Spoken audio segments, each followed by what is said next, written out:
નમસ્કાર મિત્રો, કુંડળી દ્વારા અભ્યાસમાં તેજસ્વી વિદ્યાર્થી હોય છે એની આજે આપણે વાત કરવાના છીએ. સૌપ્રથમ તમારા સંતાનની કુંડળીમાં કે તમારી કુંડળીમાં મારું સંતાન કે હું પોતે તેજસ્વી વિદ્યાર્થીમાં ગણાઈ શકું કે નહીં, તો કુંડળી આપણને માર્ગદર્શન કરતી હોય છે. તો જોઈએ એમાં કયા પેરામીટર હોય છે જે આપણને માર્ગદર્શન આપે છે. સૌપ્રથમ આપણે વાત કરવાની છે ગુરુની. આપણે જાણીએ છીએ કે વિદ્યાનો કારક જે ગુરુ છે, વિદ્યાનો કારક ગુરુ હોય છે. હવે કોણ કેટલી વિદ્યા પ્રાપ્ત કરી શકશે, કેવો અભ્યાસ હોય છે, એનો આધાર ગુરુ અને બુધ ઉપર હોય છે. ગુરુ જે છે એની પોતાની રાશિ 9 એટલે ધનુ અને મીન આ બેનો સ્વામી છે. હવે આ ગુરુ જો કુંડળીની અંદર D1માં, હું D1 ની વાત કરી રહ્યો છું, D1 ની અંદર આ ગુરુ જો એ કેન્દ્રમાં બેસેલો હશે, કેન્દ્ર સ્થાન કયા કયા છે હું ટીક કરું છું, એક આ કેન્દ્ર સ્થાન છે, આ કેન્દ્ર સ્થાન, આ કેન્દ્ર સ્થાન, આ કેન્દ્ર સ્થાન, એટલે કેન્દ્રમાં બેસેલો હશે અને 9 અને 12 નંબર ઉપર હશે. માની લો કે અહીંયા ગુરુ બેસે અને ત્યાં 9 નંબર આવી જાય અથવા 12 નંબર આવી જાય. એવી રીતે આ 4 ખાનાની અંદર આ કેન્દ્રના ભાવમાં 9 અથવા 12 9 અને 12 નંબર પર ગુરુ બેસેલ હશે તો ચોક્કસ એ વિદ્યાર્થી અભ્યાસમાં તેજસ્વી હશે. એની સાથે સાથે મિત્રો આ 5મો ભાવ જે છે વિદ્યાનો ભાવ ગણાય છે. અહીંયા પણ જો ગુરુ બેસેલ હશે તો પણ એ વિદ્યાર્થી અભ્યાસમાં તેજસ્વી હશે. અહીંયા ભાગ્ય ભાવમાં પણ જો ગુરુ બેસેલો હશે તો પણ એ વિદ્યાર્થી અભ્યાસમાં તેજસ્વી હોય છે. યાદ રાખો, કુંડળીમાં તેજસ્વી વિદ્યાર્થીઓના, હોશિયાર વિદ્યાર્થીઓના અલગ અલગ પેરામીટર હોય છે. એમાં હું કેટલાક બતાવી રહ્યો છું, તો તમારે આ રીતે કુંડળીમાં એને જોઈ શકો છો અને માર્ગદર્શન મેળવી શકો છો.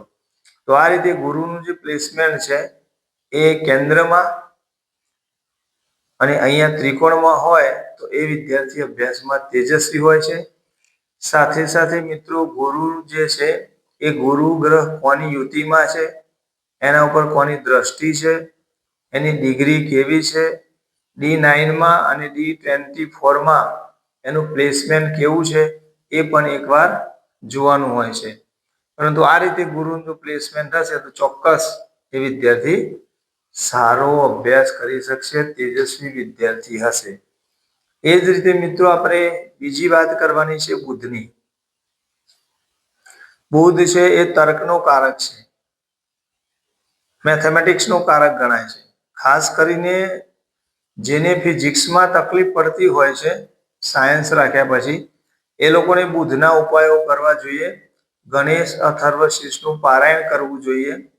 બુધ અંતર્ગત ક્યારેક જ્યારે તમારું મુહૂર્ત આવે, હોરા મુહૂર્ત, એ વખતે તમારે એનું દાન કરવું જોઈએ. બુધ એ બુદ્ધિનો કારક છે, તર્કનો કારક છે.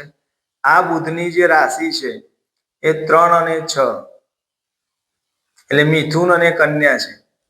હવે આ મિથુન અને કન્યા ની અંદર એ સ્વરાશિનો બેસેલો હશે તો વિદ્યાર્થી જે છે એ તર્કમાં પાવરફુલ હશે, વિદ્યાર્થી તર્ક કરવામાં સારો હશે.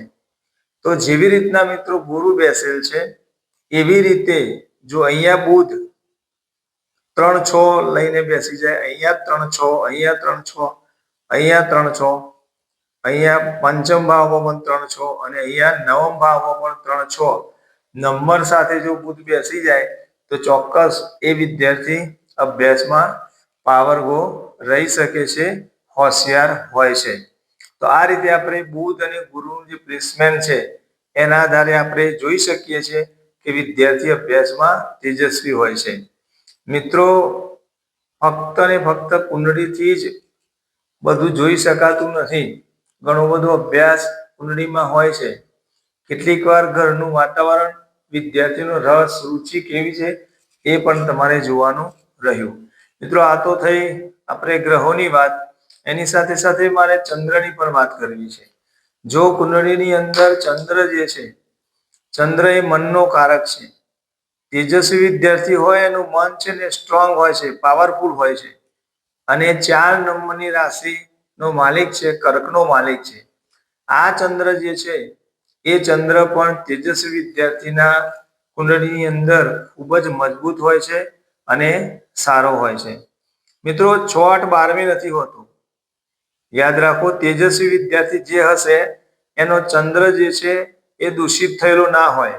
માની લો કે અહીંયા ચંદ્ર હોય 6માં હોય, અહીંયા 8મા ભાવમાં હોય, અહીંયા 12મા ભાવમાં હોય, તો એ ચંદ્ર જે છે એ દૂષિત ગણાય છે.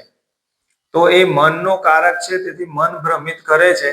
એટલે તેજસ્વી વિદ્યાર્થીઓમાં આ 6, 8, 12 ક્યારેય ચંદ્ર હોતો નથી. બીજા ઘણા બધા પેરામીટર જોવાના હોય છે, પણ મોટા હું તમને અત્યારે હાલ જણાવી રહ્યો છું. ત્યાર પછી મિત્રો તમારે જોવાનું છે કે વિદ્યાનો જે ભાવ છે એ પંચમ ભાવ વિદ્યાનો ભાવ ગણાય છે.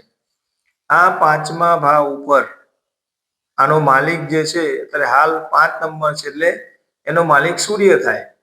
હું આગળ તમને બતાવ્યું હતું એ પ્રમાણે. તો આ પંચમ ભાવ પર સારા ગ્રહોનો પ્રભાવ હોય. સારા ગ્રહો કયા કયા છે? તો આપણે સારા ગ્રહોની અંદર ચંદ્ર તમે લઈ શકો, બુધ લઈ શકાય, ગુરુ લઈ શકાય, શુક્ર લઈ શકાય. મોટાભાગે લોકો ચંદ્રને ગણતા નથી હોતા, પણ બુધ, ગુરુ, શુક્ર આ બધા સારા ગ્રહો છે. એ સારા ગ્રહોનો પ્રભાવ હોય તો વિદ્યાર્થી અભ્યાસમાં તેજસ્વી રહેતો હોય છે. એની સાથે સાથે આ પંચમેશ છે. આ 5મા ઘરનો જે માલિક છે, 5મા ઘરનો માલિક અત્યારે 5 નંબર છે, એટલે સૂર્ય થાય. માની લો કે 4 નંબર હોત અહીંયા, તો એનો માલિક ચંદ્ર થાત. માની લો કે 2 હોત, 2 અને 7 હોત તો શુક્ર થાત. તો અહીંયાનો જે માલિક છે એ સારી જગ્યા ઉપર, એટલે કે અહીંયા કેન્દ્રમાં આવીને બેસી જાય. માની લો અહીંયા 5 નંબર છે, તો એનો માલિક અત્યારે આ કુંડળી પ્રમાણે સૂર્ય થયો. તો સૂર્ય અહીંયા આવીને બેસી જાય, એનું પ્લેસમેન્ટ અહીંયા હોય સૂર્યનું, તો વિદ્યાર્થી અભ્યાસમાં તેજસ્વી હોય છે. આ વિદ્યાનો ભાવ છે. બીજી વાત મિત્રો, ચતુર્થ ભાવ જે છે ડિગ્રીનો ભાવ ગણાય છે. ચોથો ભાવ એ ડિગ્રીનો ભાવ ગણાય છે. ચોથા ભાવમાં પણ જો સારા ગ્રહોનું પ્લેસમેન્ટ હોય, આ બધા ગ્રહોનું પ્લેસમેન્ટ હોય, તો વિદ્યાર્થી ડિગ્રી જે છે સારી રીતે મેળવી શકે છે. એની સાથે સાથે અહીંયા 9મો ભાવ જે છે એ ઉચ્ચ અભ્યાસ દર્શાવે છે. આ 9મો ભાવ છે ઉચ્ચ અભ્યાસ દર્શાવે છે. તો હાલ એનો માલિક જે છે એ ગુરુ થાય છે. તો આ ગુરુ પણ અહીંયા જો કેન્દ્ર સ્થાનોમાં આગળ જે બતાવ્યું એ પ્રમાણે એ રીતે જો બેસેલ હશે, તો અભ્યાસમાં વિદ્યાર્થી જે છે એ સારો હશે અને ઉચ્ચ ડિગ્રી પ્રાપ્ત કરી શકશે. તો આમ ટૂંકમાં કહેવા જઈએ તો જેનો ગુરુ સારો હોય, જેનો બુધ સારો હોય, ચંદ્ર સારો હોય, અને પંચમ ભાવ, ચતુર્થ ભાવ અને આ ભાગ્ય ભાવના સ્વામીઓ જે છે એ કેન્દ્રમાં ત્રિકોણમાં બેસેલા હોય, સારા ગ્રહ સાથે સંબંધ ધરાવતા હોય, તો એવો વિદ્યાર્થી અભ્યાસમાં ખૂબ જ તેજસ્વી હોય છે. બીજું વધુ આવતા વિડીયોમાં આપણે જોઈશું. જય માતાજી.